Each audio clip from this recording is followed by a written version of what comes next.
क्या Donald Trump America के लिए ही मुश्किल बन गए हैं? अमेरिका के राष्ट्रपति डोनाल्ड ट्रंप एशिया के दौरे पर थे। यहां उन्हें कई ट्रेड डील्स की हैं, लेकिन चीन के साथ किसी बड़ी ट्रेड डील का ऐलान नहीं हुआ।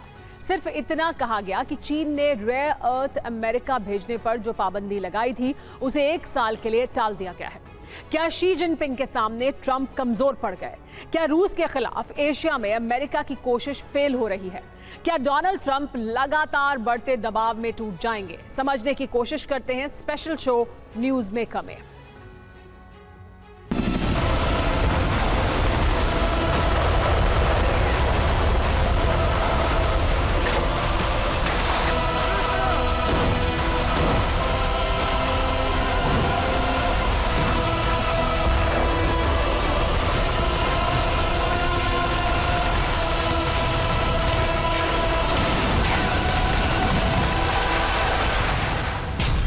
जारी है जंग,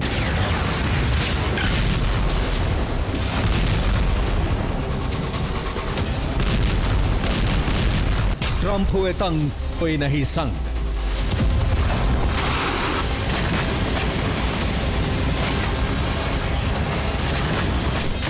अमेरिका के राष्ट्रपति डोनाल्ड ट्रंप अब एशिया के गेम में उलझते नजर आ रहे हैं। शी जिनपिंग और पुतिन के सामने ट्रंप के फैसले और बार बार बदलते बयान रूस और यूक्रेन जंग को खत्म करने नहीं बल्कि युद्ध को और भड़का सकता है।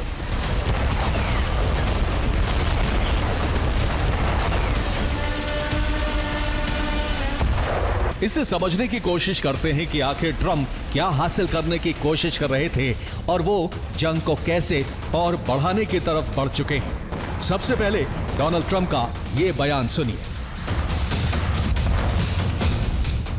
ये पहली बार नहीं है जब ट्रंप रूस और यूक्रेन की जंग को जारी रहने देना चाहते हैं और अब इस एशिया दौरे पर डोनाल्ड ट्रंप इसी आश्रय से आए थे कि किसी तरह वो चीन के साथ एशिया के दूसरे मुल्कों को अपनी तरफ खींच ले।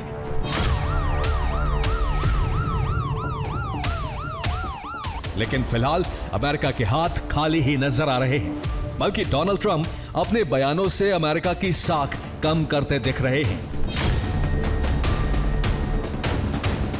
डोनाल्ड ट्रंप ने अपनी दूसरी पारी की शुरुआत जिस मुद्दे से की थी, अब वो उसी पर नर्म पड़ गए हैं और वो मुद्दा था फेंटेनिल, एक नशीली दवा।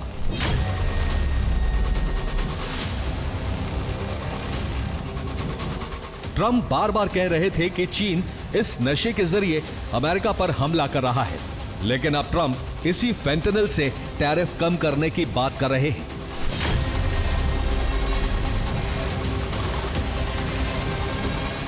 चीन से दोस्ती के लिए ट्रंप इस कदर बेकरार नजर आए कि अब अमेरिका में ही अटकलें लगाई जा रही हैं कि जहां ट्रंप अपनी दोस्ती का हाथ जिनपिंग के हाथ में देकर मुस्कुरा रहे थे, चीन के राष्ट्रपति शी जिनपिंग चुपचाप खड़े ट्रंप के मुंह से अपनी तारीफ सुन रहे थे। ऐसा लग रहा था कि जिनपिंग धीरे धीरे ट्रंप को ड्रैगन के लपेटे में आते देख रहे थे। जिस तरह से राष्ट्रपति ट्रंप की चीन के राष्ट्रपति शी जिनपिंग से हाल ही में मुलाकात हुई पुसान में, साउथ कोरिया में, और जिस तरह से उन्होंने कहा कि वो उस मुलाकात को 10 में से 12 नंबर देंगे, या ये कहा कि बहुत अच्छी मुलाकात रही, तो लगता है कि उनका रवैया कुछ तो बदला है।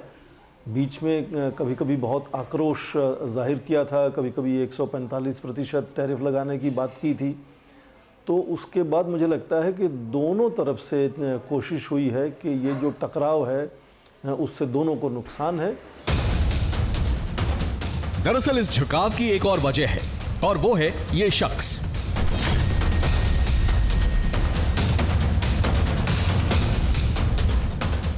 रूस अपना दबाव यूक्रेन पर लगातार बढ़ाता जा रहा है। जो ट्रंप ये दावा करते थे कि युद्ध को एक इशारे से रुकवा देंगे, वो ट्रंप अब रूस के सामने बेबस नजर आ रहे हैं।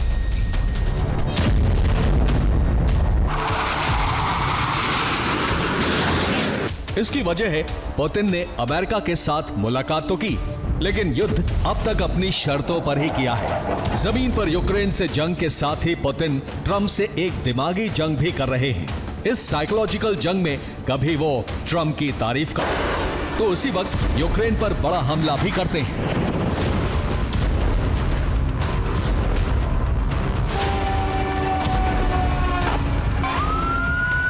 ट्रंप से हाथ मिलाते हैं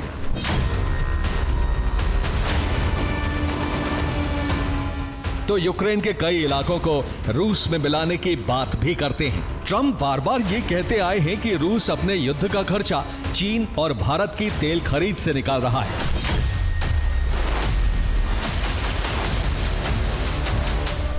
और फिर वही ट्रंप रूस के इसी कारोबार को तोड़ने के लिए शी जिनपिंग से मिलने पहुंचते हैं, लेकिन किसी भी ट्रेड डील का ऐलान नहीं होता। ये इशारा ये दिखाता है कि चीन को कोई ऐसी परवाह नहीं है कि उस ट्रेड डील के लिए वो सब कुछ नीचे आने के लिए अपने जो भी उनका मौकिफ है, स्टैंड है, उससे नीचे आकर के समझौता करने के लिए वो राजी नहीं है। वो एक लंबी अवधि का खेल खेल रहे हैं और उन्हें पता है कि इसका खामियाजा ट्रंप साहब को ज़्यादा भुगतना होगा। चीन के निर्यात में कमी नहीं हुई है। ट्रंप एशिया में जिस वक्त मुल्कों से ट्रेड डील कर रहे थे, ठीक उसी वक्त बेलारूस में यूरेशिया सुरक्षा बैठक हो रही थी। टाइमिंग के लिहाज से भी यह बैठक बेहद अहम थी। इस बैठक में 40 से ज्यादा मुल्कों और इलाकों से सरकारी नुमाइंदों और एक्सपर्ट्स ने हिस्सा लिया। इस बैठक में बार बार लगने वाले प्रतिबंधों से निपटने का मुद्दा उठाया गया। जाहिर है निशाना अमेरिका था। चीन के सामने डोनाल्ड ट्रंप बेचैन नजर आए शी जिनपिंग से रिश्ते सुधारने के लिए, एक कोई बड़ी ट्रेड डील साइन करने के लिए और एशिया में बाजी पलटने के लिए। लेकिन फिलहाल वो एशिया की जंग को हारते नजर आ रहे हैं। ईस्ट में साउथ चाइना सी से लेकर वेस्ट में फिलिस्तीन इजराइल तक के टकरावों का फॉर्मूला उनके पास फिलहाल नजर नहीं आ रहा है। ट्रंप जब सियोल जा रहे थे तो उत्तर कोरिया एक मिसाइल परीक्षण कर रहा था जो ट्रंप के लिए एक सीधा संदेश था। दक्षिण कोरिया की राजधानी सियोल में डोनाल्ड ट्रंप को साउथ कोरिया का सबसे बड़ा नागरिक सम्मान दिया जा रहा था।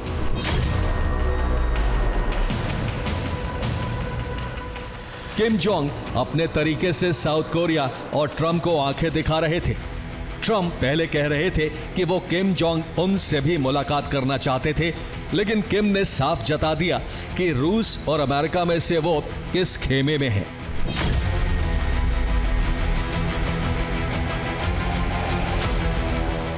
एशिया में ट्रंप का दौरा सिर्फ कारोबारी निकला, करिश्माई नहीं।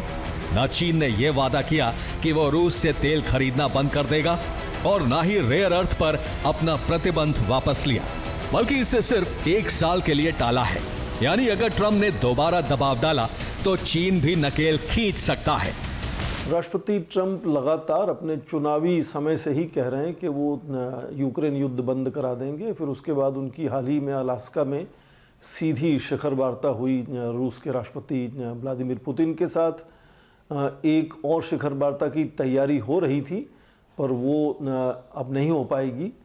तो जाहिर है कि उनकी लगातार कोशिशें कि किस तरह से दूसरे देशों को अपने साथ जोड़कर, जो वो एशिया के दौरे में भी करते हुए नज़र आए, पुतिन और रूस को थोड़ा अलग थलग करें, वो शायद बहुत सफलता नहीं पा रही अभी तक।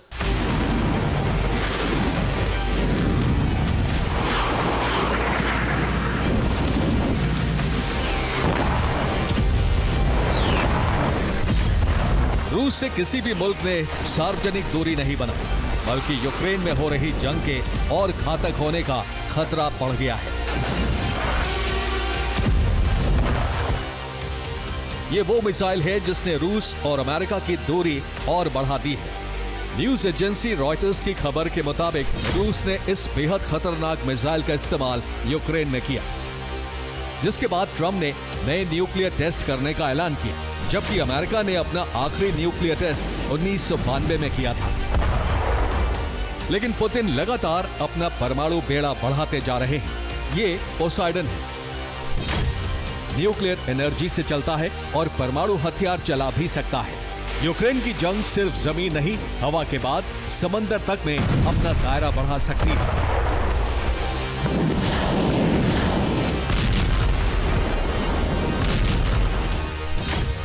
रूस ने दावा किया है कि उसने नए परमाणु टॉर्पीडो पोसाइडन का सफलतापूर्वक टेस्ट कर लिया है। ऐसा हथियार जो समुद्र में रेडियो एक्टिव लहरें पैदा करके समंदर के किनारों को पल भर में बर्बाद कर सकता है।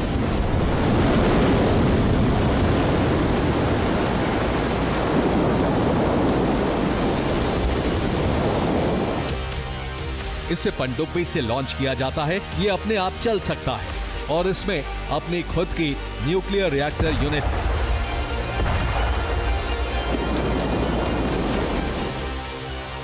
जिससे इसकी रेंज लगभग असीमित मानी जा रही है। पुतिन ने कहा कि इसकी ताकत रूस की सबसे ताकतवर मिसाइल सरमद से भी ज्यादा है और इसे अमेरिका और नेटो के विस्तार के जवाब में विकसित किया गया है। एक्सपर्ट्स का कहना है कि पोसाइडन असल में एक मनोवैज्ञानिक हथियार भी है।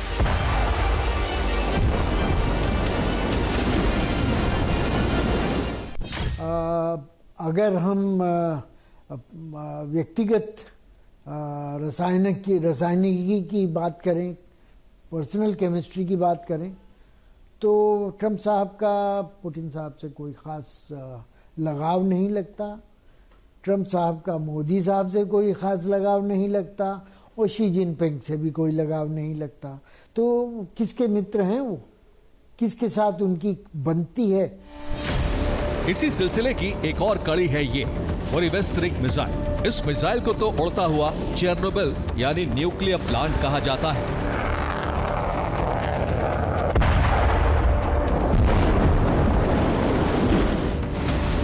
न्यूक्लियर ताकत से चलने वाली इस क्रूज मिसाइल की भी कोई रेंज नहीं है। इसे एक न्यूक्लियर फ्यूल से चलाया जाता है, यानी इसकी कोई सीमा नहीं है।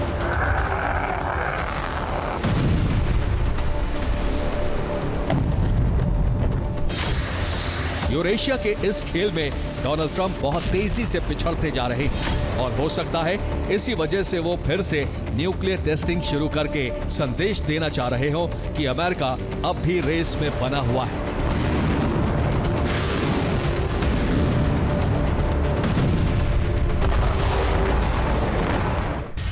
ट्रंप खुद को कारोबारी राष्ट्रपति की तरह ही पेश कर रहे हैं, जिसके लिए वो अमेरिका के पुराने रिश्ते कुर्बान करने को तैयार हैं।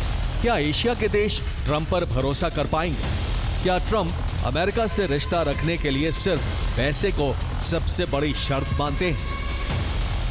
एशिया में एक बड़ा गेम खेलने की चाहत में लगे डोनाल्ड ट्रंप कहीं अमेरिका के फौरन फायदे के चक्कर में बड़ा नुकसान तो नहीं करवा रहे?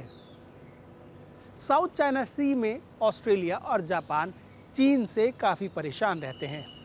तो कहीं ऐसा तो नहीं कि शी जिनपिंग से अपने रिश्तों की गर्माहट बढ़ाने के चक्कर में क्वाड ही भस्म हो जाए? क्या शी जिनपिंग से रिश्ते बढ़ाने की कोशिश में एक ऐसा कदम उठाया गया जो ट्रंप को सवालों के घेरे में ला रहा है?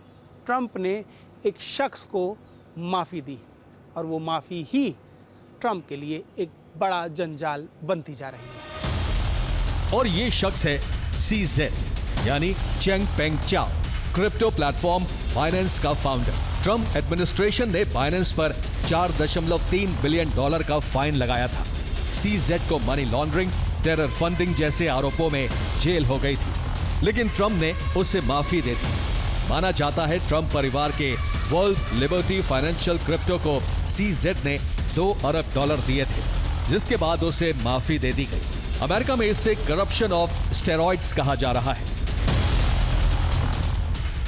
जबकि दूसरी तरफ करीब 1 महीने से अमेरिका ठप है। सरकारी शटडाउन का असर आसमान से लेकर जमीन तक दिख रहा है। ओहेयर और JFK जैसे एयरपोर्ट पर हजारों उड़ानें देर से चल रही हैं। 40 मिलियन अमेरिकन के बेनिफिट्स अटके हैं और आर्मी के सैनिकों की छुट्टियां जबरन रद्द हो रही हैं और कई सरकारी कर्मचारियों को खाना फूड बैंक से लेना पड़ रहा है। ये सब उस देश में हो रहा है जो दुनिया की सबसे बड़ी आर्थिक शक्ति है और ट्रंप इसे एक जरूरी कुर्बानी मान रहे हैं।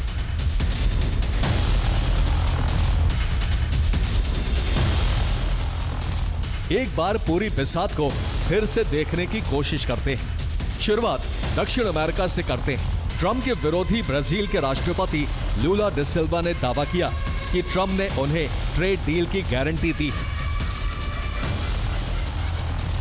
अगर ऐसा होता है तो इसे भी ट्रंप का झुकना ही माना जाएगा।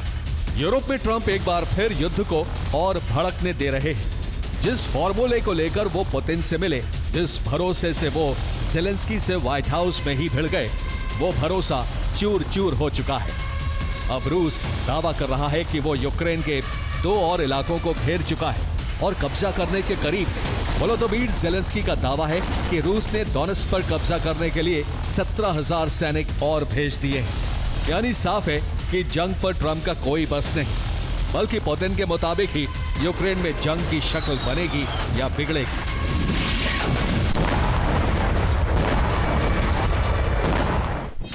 मुझे लगता है कि यूक्रेन का युद्ध अभी चलेगा। उसमें 2 चीज़ें हो सकती हैं। एक तो ये कि यदि अमेरिका दूर तक मार करने वाले जो तमाहाक मिसाइल हैं वो यूक्रेन को दे दे और वो युद्ध का थोड़ा सा जो तरीका है उसमें बदलाव ला सकते हैं। उसको रूस किस तरह से उसका जवाब देगा, उससे शायद युद्ध और भड़क सकता है। दूसरा ये कि ये युद्ध लगातार जिस तरह से पिछले 3.5 साल से चल रहा है, चलता रहेगा। डोनाल्ड ट्रंप धीरे धीरे ही सही बेअसर होते जा रहे हैं। ना उनकी धमकियों का असर हो रहा है और ना ही वो अब दुनिया की पॉलिसी में सबसे अहम किरदार रह गए। पूरी दुनिया अमेरिका के बिना अपनी रणनीति बना रही है। डोनाल्ड ट्रंप घरेलू और अंतर्राष्ट्रीय राजनीति को बॉक्सिंग की तरह देखते हैं, जबकि सियासत शतरंज जैसी होती है। ट्रंप जब तक एक चाल चलते हैं, उनके विरोधी 2.5 कदम आगे होते हैं। कहीं ऐसा तो नहीं हो रहा कि एक नया ध्रुव खड़ा करने की कोशिश में लगे डोनाल्ड ट्रंप असल में 2 ध्रुवों में बंटती हुई दुनिया में ही अमेरिका को अकेला कर दें।